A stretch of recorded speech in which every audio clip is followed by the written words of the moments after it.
Quante sono le linee temporali di Maria attualmente?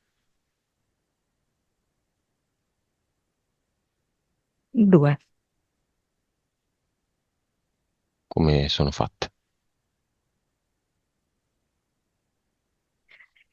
Allora, lei attualmente è un po' in un momento anche un po' di leggero sconforto, ok? Perché si sente un po' così paralizzata. Quindi di fatto queste due linee temporali sono un po' simili, ok? Perché è come se lei in questo momento non avesse tutta la forza e il coraggio per espandersi e andare ad esplorare altre linee temporali che invece sono molto diverse. Quindi una è proprio quella che sta percorrendo, no? Quindi questa vita in cui fondamentalmente lei è, diciamo, dipendente, mm? Ha scarsa autonomia.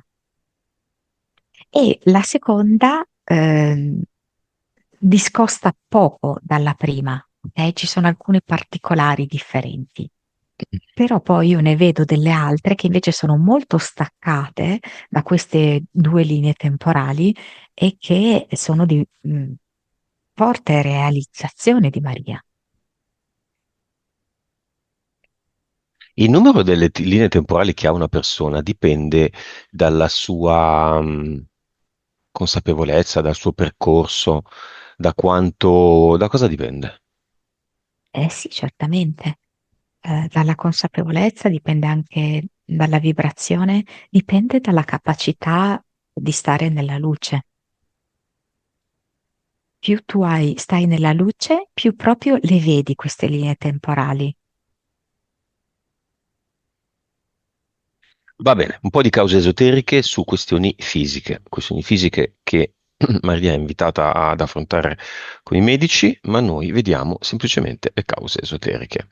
Causa esoterica della sua strana, non la nomino neanche, malattia autoimmune. Mm, ma allora dunque, mi vengono due cose. Uno, come se fosse l'impianto mentale, che deve proprio come crearle una specie di difficoltà alla radice, un qualcosa di cronico. È il modo migliore per andare a bloccare la persona. Ed è proprio una modalità molto di terza dimensione. Ok? Avere una malattia di cui non ci possiamo liberare. E oltretutto è anche una malattia anche poco decifrabile, un po' generica, così, ma che mi fa vedere una specie di timbro, di marchio di, tra virgolette, invalidità. Mhm. Causa del mal di reni. Questa lastra sottile che io vedo, che appunto parte da sotto l'ombelico, no? Mi fa vedere tutto il processo. C'è questa lastra sottile, viene infilata al di sotto dell'ombelico, passa tutto all'interno e quindi siamo praticamente lì dietro, no? Nella zona dei reni. Ed è questa lastra che va a condizionare sia l'attività intestinale che quella dei reni. E vedo che è stato proprio il coccodrillo ad infilargliela, perché è uno dei modi che il coccodrillo ha per poterla controllare. Lui infatti la fa rimbalzare come una palla e per poter continuare questo movimento in cui di fatto è imprigionata, no? In una specie di ciclo vizioso. Maria ha bisogno anche di questa lastra. Causa esoterica della stanchezza cronica, più o meno. Oltre che questo fatto di continuare a essere sballonzolata, no? Perché alla fine lei è questa palla che rimbalza su giù e questa cosa risulta veramente molto faticosa, no? Molto stressante.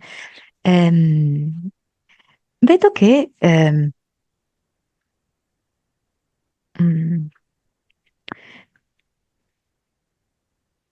lei farebbe veramente a meno di molte discordie che ci sono nella sua vita, che questi tipi di discordie, di incomprensioni, a lei a volte sembrano assolutamente assurde e superflue, però di fatto gli tolgono tantissime energie e lei vorrebbe proprio pace. Diarrea. Sì, sono i problemi intestinali legati a quell'impianto lastra.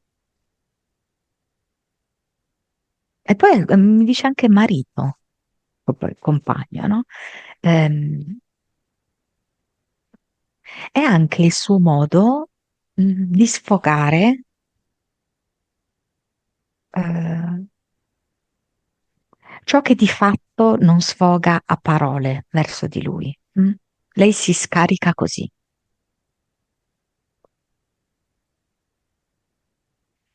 Dolore al collo.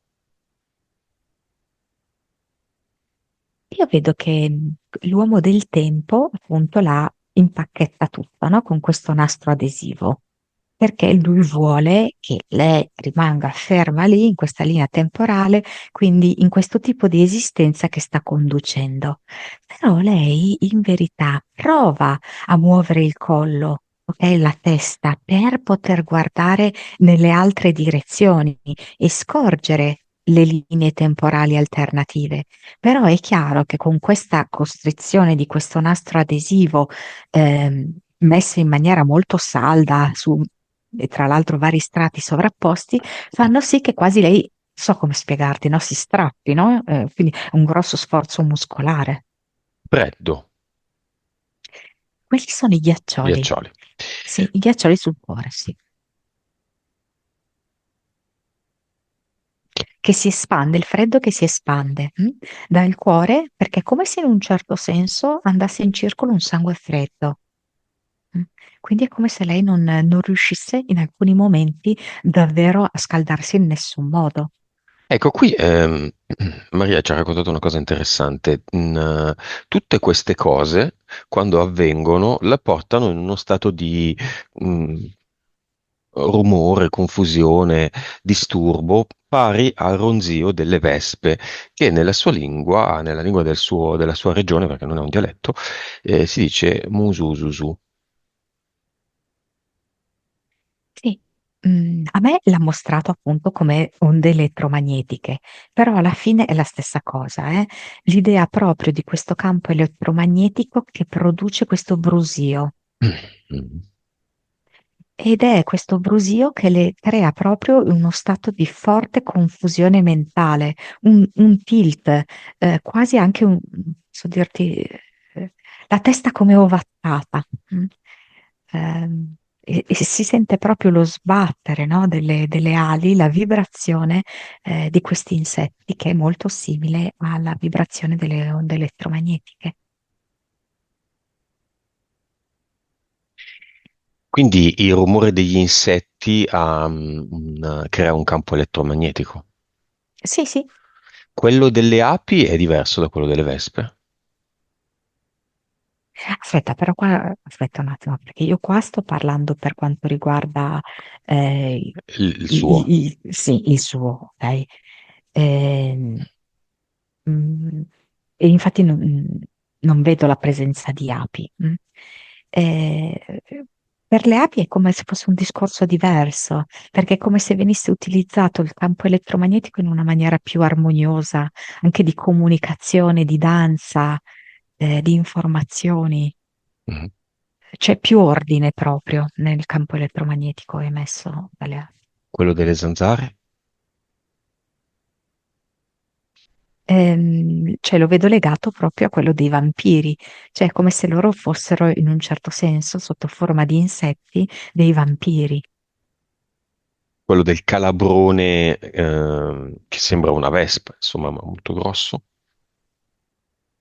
So perché mi viene individualismo, un Mm. campo elettromagnetico di individualismo. Quello delle mosche.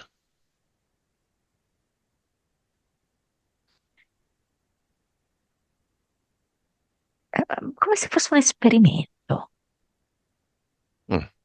come se la mosca fosse un esperimento. Cioè, non so cosa significa. Ehm, Avvicinare un insetto così tanto all'essere umano, perché la mosca ci cerca tanto, no? Spesso in un ambiente molto grande, in realtà ce la ritroviamo sempre addosso. Ehm, Non so aggiungere di più. Vabbè, È un esperimento.